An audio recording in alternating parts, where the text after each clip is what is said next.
네, 우리 9월 한 달 동안 느헤미야 묵상하고 있고 오늘 13장 마지막 부분인데요.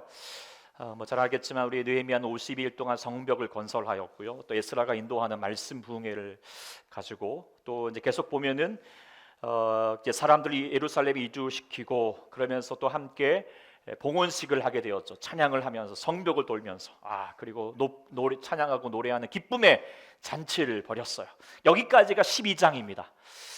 딱 이쯤이면 마무리되면 딱 좋을 것 같은데 이제 13장 넘어가면서부터 다시 또 여전히 문제점들이 발견되기 시작을 합니다. 그리고 그에 따라서 결단이 있는 행동을 촉구하고 있는 내용이 13장 내용입니다. 제가 이제 청년 사역을 예전에 할 때 참 난감할 때가 한 이때쯤입니다. 왜냐하면 여름에 이제 뜨겁게 수련회도 하고 눈물도 흘리면서 하나님 앞에 이제 헌신하겠노라고 다짐도 하고 또 해외에 가서 선교를 하면서 하나님의 역사하심을 바라보면서 그 뜨거웠던 마음을 가지고 딱 이제 나가는데 날씨가 선선해지면서 마음도 선선해져 가지고 풀려 가지고 소위 말하면 영빨이 이제 죽어드는 것이죠. 이런 볼 때마다 참 마음이 좀 안타깝기도 하고 참 아쉽기도 하는 거예요. 그런데 청년들만 그런 게 아니라 생각하게 됩니다. 여러분들 또 새해를 다짐하면서 또 아니면 은혜를 통하여서 마음의 결단을 하면서 다짐을 하죠. 그런데 그 다짐, 그 소위 말하면 영빨이 얼마 가지 못하는 모습들을 발견할 때마다 스스로에게도 실망할 때가 있게 되죠. 왜 이럴 수밖에 없는가? 왜 우리는 계속해서 이런 모습들이 늘 항상 넘어질 수밖에 없는가? 오늘 느헤미야가 그 답을 주고 있습니다. 그것은 끊임없는 결단과 그에 따르는 행동을 가져야 된다는 것입니다. 이게 한두 번 해서는 안 된다는 거예요. 계속 결단해야 하는 것이죠. 느헤미야는 이제 어떤 회복과 부흥의 모범 답안지라고 말할 수 있을 것입니다. 그래서 첫 번째 우리가 묵상했던 것처럼 첫 번째는 기도의 사람이 되어야 된다라고 하는 것이고 두 번째는 뭐죠? 말씀으로 나아가야 됩니다. 근데 기도와 말씀으로만으로는 우리 회복이 또 부흥이 역사되지 못합니다. 그에 따라서 뭐가 있어야 될까요? 결단이 있어야 됩니다. 결단하고 내가 실천하고자 하는 행동이 반드시 뒤따라야 된다는 것입니다. 구체적인 행동이 이루지 않으면 다시 제자리 걸음을 할 수밖에 없다는 것이죠. 근데 그 결단을 가지는 그 행동은 무엇일까요? 한마디로 말하면 그것은 죄된 습관과의 싸움이라는 것입니다. 오늘 우리가 이제 예배를 끝나고 가을 야유회를 가게 되는데요. 꺼졌네요. 가을 야유회를 가게 되면 이렇게 저희가 이제 필그림 하우스에 이렇게 철로 역전 순례길의 여정을 하나씩 이렇게 밟아가는 시간들을 내일 이제 갖게 될 것입니다. 이 철로 역전 여러분들 누구나 잘 알 것 같다 생각하게 됩니다. 영국의 신학자이고 작가인 존 버니언 1678년에 아주 오래전에 쓰였던 소설책이지만 그리고 2부로서 구성되어 있지만 이제 사람들 보통 일부만 잘 알고 있죠. 그런데 어쨌든 철로 역정은 성경 다음으로 많은 사람들이 읽혀졌고 수많은 사람들에게 선한 영향력을 미쳐왔던 책이기도 합니다. 이 책의 내용을 보면은 주인공인 크리스천이 죄의 도시는 멸망의 도시를 벗어나서 천국에 이르게 되는 여정을 이야기하고 있습니다. 그런데 우리가 이런 걸 착각하지 말 것은 여기서 말하는 천국은요 우리가 죽어서 가는 천국을 얘기하는 것이 아닙니다. 뭐죠? 우리의 삶에서 이루어야 될 하나님의 나라, 하나님의 뜻이 이루어지는 것, 하늘의 뜻이 이 땅 가운데 이루어지는 삶, 그것을 바로 천국을 이야기하고 있는 것이죠. 그래서 장소적인 개념이 아니라 우리의 삶에서 이루어가야 될 우리의 신앙의 자체를 이야기하고 있습니다. 그런데 그 하나님의 나라가 이루어가기 위해서 그것을 우리가 구원받은 이후로 계속해서 이루어가는 과정들이 필요한데 이것을 좀 더 신학적인 용어로 말하면 성화라고 하죠. 성화. 그 성화라고 하는 말이 한마디로 간단히 이야기하면 뭐냐? 그것은 죄와의 싸움이라는 것입니다. 그것은 긴 여정이 필요하다는 것을 계속 성경은 말해주고 있습니다. 이 철로 역전도 마찬가지죠. 주인공이 이 크리스천이 죄와 자책감을 이제 상징하는 등에 짐을 지고 여정을 시작을 하면서 그 길에서 뭐 욕심의 늪, 세속적인 지혜, 허영의 시장, 뭐 수많은 여러 가지 죄에 상징되는 어떤 인물들과 장소를 만나게 되면서 그 유혹과 위협을 물리치고 마침내 하나님 나라에 이르게 된다라고 하는 그 내용을 담고 있는 것이 바로 철로 역정입니다. 그런데 느헤미야도 그런 모습들을 보여주고 있죠. 죄와의 싸움의 여정을 그대로 보여주고 있다라고 하는 것을 깨닫게 됩니다. 우리가 지난주 묵상했던 것처럼 8장의 에스라와 더불어서 말씀 성회를 하였지만 그동안 그러면서 죄악 가운데 있었던 저들의 모습을 통회하는 마음을 가지고 회개합니다. 그리고 나서 또 결단을 하죠. 그렇지만 또 오늘 보면 마지막 또 13장이 이르러서 또다시 죄와의 싸움을 이야기하고 있어요. 이렇게 끝까지 죄와의 싸움을 이야기하고 있는 것은 뭐죠? 이 싸움은 끝날 때까지 끝난 게 아니거든요. 그래서 언제까지 싸워야 될까요? 언제까지 싸워야 될까요? 끝날 때까지. 우리 끝나는 때까지 이 싸움을 계속되어야 된다라고 하는 것을 강조하기 위해서 어쩌면 느헤미야 마지막 부분도 이 죄와의 싸움을 그대로 그려내고 있다라고 말할 수 있을 것 같습니다. 그래서 이거는 길고도 또한 집요한 싸움이 된다라고 하는 거 여러분들도 잘 아실 거라고 생각합니다. 느헤미야가 이제 그 삶의 자리에서 가졌던 그 싸움들은 무엇인가? 4가지라고 말할 수가 있는데, 첫 번째로는 백성 가운데 섞여 있는 이 이방인들을 불게 내는 것이고, 두 번째는 레위 사람들의 성무직분을 잘 행할 수 있도록 11조와 성전세를 잘 드리겠다라고 하는 것이고, 세 번째로는 안식일을 준수할 수 있도록 장사꾼으로부터 성문을 지켜내는 것이고, 네 번째는 이방 여인들과 결혼을 금하는 내용이 이렇게 담겨져 있습니다. 그러니까 여러 가지 이제 그 느헤미야와 그 유다 공동체가 처하고 있는 가장 이 만연되어 있는 죄와의 문제들을 그렇게 열거하면서 싸워가고 있는 것이죠. 하지만 또 우리의 자리에서, 여러분의 삶의 자리에서 가지고 있는 또 죄의 습관들이 있잖아요. 뭐 저도 마찬가지고 여러분들도 늘 끊임없이 반복되고 있는 그런 문제들, 여러분이 아실 거라고 합니다. 한번 잘 정리해 가면서 내가 싸워야 될 죄의 습관들은 무엇일까 한번 생각해 볼 필요가 있다고 생각하게 됩니다. 그런데 우리가 생각할 것은, 왜 그렇다면 우리가 이 죄와하고 싸워야 되느냐? 왜 이렇게 길고도 지독한 싸움을 해야 되는가? 그냥 내버려 두고 그냥 편하게 살면 되는 게 아닌가? 뭐 그런 생각이 들 수도 있는데, 또 실제로 많은 사람들이 그렇죠. 뭐 죄가 오더라도 그냥 냅둬 버립니다. 그런데요, 우리는 싸워야 된다는 것입니다. 왜 그런가? 그것은 죄의 특징 때문입니다. 우리가 죄의 특징이 무엇인가를 이제 오늘 본문을 통하여서도 이렇게 볼 수 있게 되는데요. 죄의 특징의 첫 번째는 뭐냐면 바로 확장성을 가진다라고 하는 것입니다. 13장 4절, 이제 오늘 13장 전체를 좀 보고자 하는데 13장 4절을 좀 보게 되면은 느헤미야가 이제 개혁에 가는 한 사건을 이야기해 주고 있습니다. 당시에 성전 방을 관리하는 제사장 엘리야십이라고 하는 사람이 있는데, 이 사람이 뭐 어떻게 연관되었는지 모르겠지, 암몬 사람 도비야라고 이제 친문을 갖게 되었어요. 그리고 그 도비야가 성전 방 하나를 좀 내달라고 아마 장사를 하고자 했던 것 같아요. 그러니까 근데 또 내줬습니다. 이 사실을 뒤늦게 알고 나서 8절에 보니까 어떻게 하고 있죠? 내가 심히 금심하여서라고 되어 있는데요, 우리말 성경에 이렇게 되어 있습니다. 나는 너무 화가 났다라고 말하고 있어요. 그래서 도비야의 모든 살림살이를 밖으로 내던지고 방을 정결하게 하라는 명령을 내렸다라고 말하는 거예요. 생각을 해보십시오. 얼마나 이 엘리야십이 그 상황을 보면서 얼마나 민망하겠어요. 그래도 나름 제사장인데, 그리고 또 그 사람 앞에서 체면이 있는데, 그래서 이번까지만 이제 계약을, 이 방 한까지만 이렇게 하면 될 걸 왜 그렇게 민망을 주면서 이렇게 하게 될까요? 그것은 죄의 특징 때문이죠. 우리가 잘 아는 속담 중에서 소도둑이, 죄송합니다, 거꾸로 했죠. 바늘도둑이 바늘도둑이 뭐 되죠? 소도둑 된다는 거예요. 그건 뭐죠? 죄를 부른다는 것이죠. 사단은 떡 하나 주면 물러서지 않습니다. 어떻게 하죠? 더 계속해서 모든 것을 바라간다는 것입니다.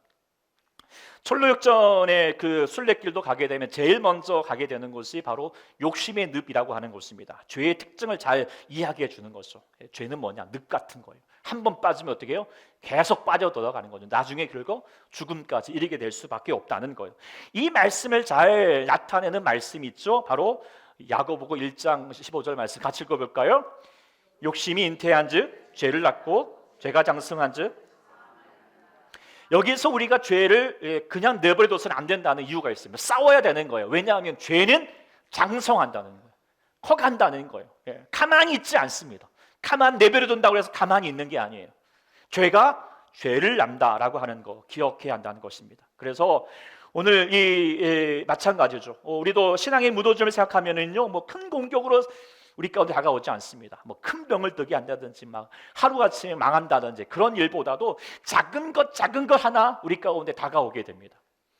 오늘 엘리야십을 통하여서 작은 방 하나, 그거 하나 구했지만 나중에는 큰 방을 원했을 것이고, 나중에는 더 성소를 원했을 것이고, 나중에 지성소까지 막 침범해 들어올 것입니다. 그러니까 예초부터 어떻게 해야 돼요? 방 하나 내줘서는 안 된다는 것입니다. 그 방 하나까지도 사수해 가지 않으면 어떻게 되죠? 나중에는 눈덩이처럼 불어날 수밖에 없는 것이 죄의 특징이다. 죄의 특징은 뭐예요? 확장되어 간다라고 하는 것을, 죄가 자라난다라고 하는 것을 기억해야 한다는 것이고요. 두 번째 죄의 특징이 뭐냐? 오늘 본문을 통하여서 볼 수 있는 반복성이라는 것이죠. 15절에 보게 되면 또 이제 뭐 잘못을 또 지적하고 있는데, 안식일에 범한 내용입니다. 보니까 유대 사람들이 안식일에 일도 하기도 하고, 또 두레 사람들이 그런 안식일을 장사하는 까지 내버려 두고 있는 거예요. 그러면서 17절에 꾸짖으면서 말하기를 뭐라고 얘기를 하고 있냐면, 너희가 어찌 이 악을 행하여서 안식을 범하느냐라고 그렇게 꾸짖으면서 말하고 있는 대목이 18절에 뭐라고 했냐면, 같이 18절 같이 읽어볼까요? 시작. 너희 조상들이 이같이 행하지 아니하였느냐? 그래서 우리 하나님이 이 모든 재앙을 우리와 이 성읍에 내리신 것이 아니냐라고 꿈치고 있습니다. 이거 뭘 얘기하냐면, 자, 지금 이 안식일을 범하는 문제가 지금 처음이 아니라는 것이죠. 우리의 조상들도 안식일을 범하는 습관을 반복하였고, 그렇게 되어다가 이렇게 망하였는데, 지금 이렇게 다시 반복을 하게 되면 어떻게 되죠? 그 결과는 뻔하다는 것입니다. 또한 23장의 23절 이하에 보면은 유다 사람들이 이방 여인들과 결혼시키는 대목이 나오게 됩니다. 그러면서 26절에 말하는 내용을 좀 볼 필요가 있는데, 그 뭐라고 했냐면, 또 이르기를 옛적에 이스라엘 왕 솔로몬이 이 일로 범죄하지 아니하였느냐. 반복되는 스토리가 계속 있었다는 것입니다. 지금 솔로몬도 뭐예요? 넘어졌던 문제가 뭐 때문이죠? 이방 여인과 결혼하게서부터라고 하는 것을 상기시키고 있고요. 또 솔로몬도 왜 이렇게 여인에게 홀라당 빠져가지고 이렇게 신앙과 나라를 어지럽히게 되느냐.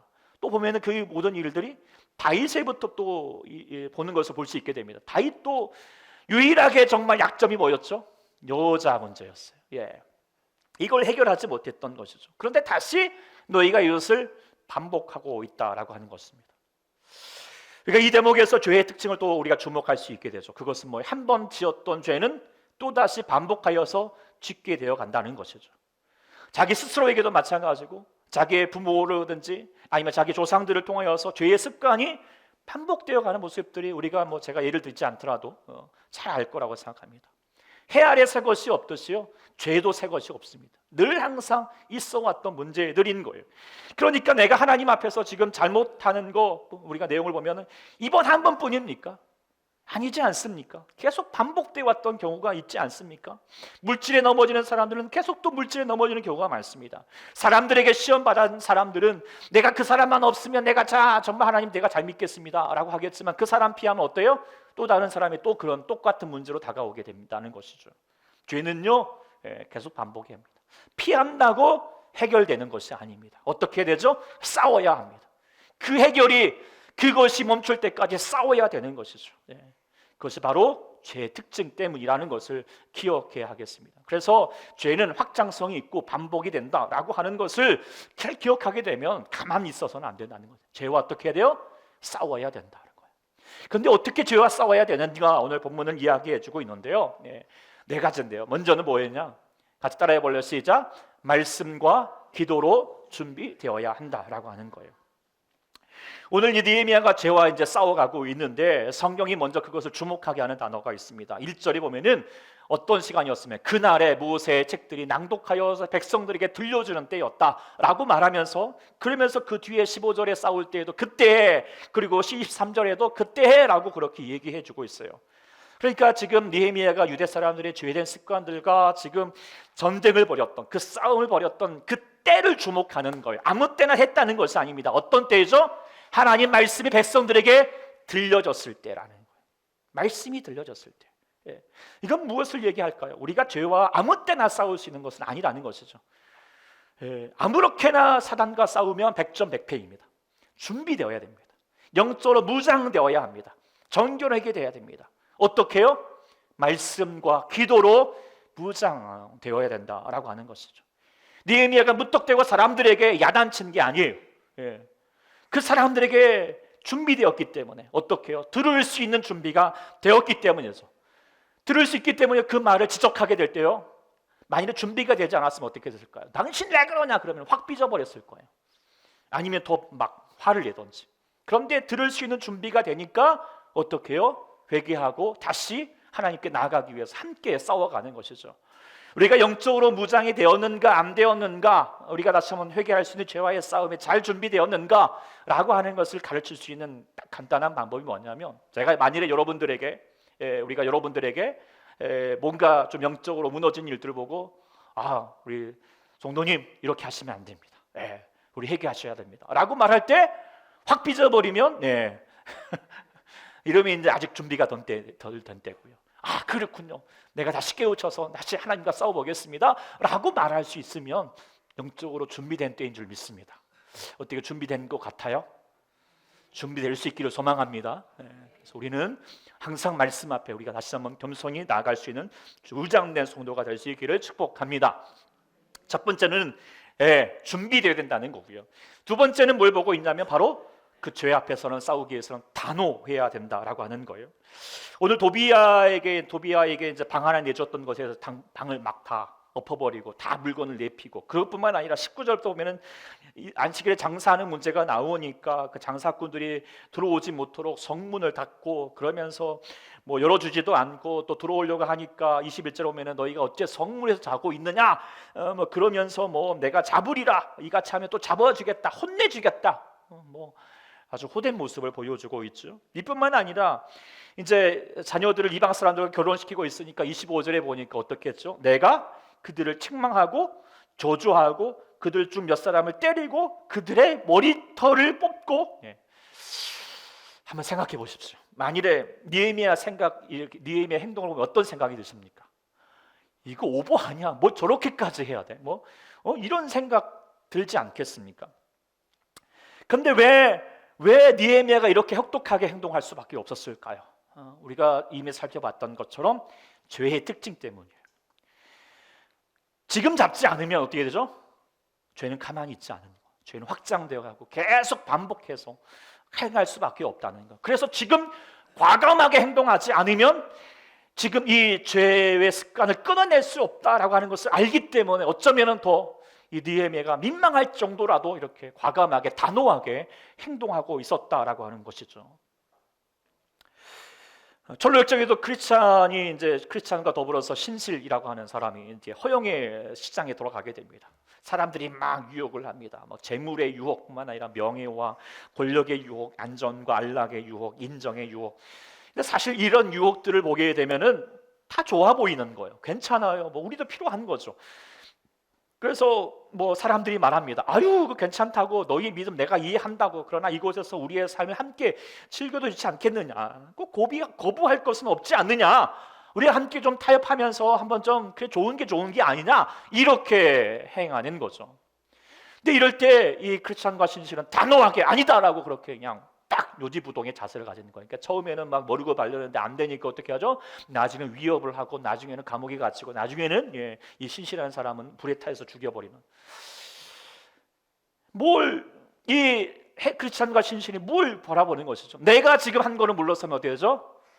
계속해서 이 허영의 도시 죄 가운데 빠져들 수밖에 없다는 사실을 알기 때문에 애초부터 그것을 완전하게 이렇게 닫아내고 있는 것이죠. 우리도 마찬가지라는 것입니다. 죄는 초장에 몰아내야 됩니다. 성문에 얼씬거리지 못하도록 해야 된다는 것이죠. 제가 가끔 이제 주일 성수를 범하는 분들에게 뭐 어떻게 말해드릴까라고 좀 고민될 때가 많죠. 물론 다 보면은 이유가 있어요. 들어오면 그럴만합니다. 그런데 그럴만하다고 그렇게 행동하게 되면 마귀는 다시 그럴만한 이유를 들고 다시 찾아오게 된다는 거예요. 반드시 그렇게 됩니다. 그러면 또 그때마다 주의를 어겨서 나중에는 계속해서 반복이 되어서 어느샌가는 우리의 신앙이 잃어버릴 수밖에 없는 경우가 닿게 된다는 것이죠.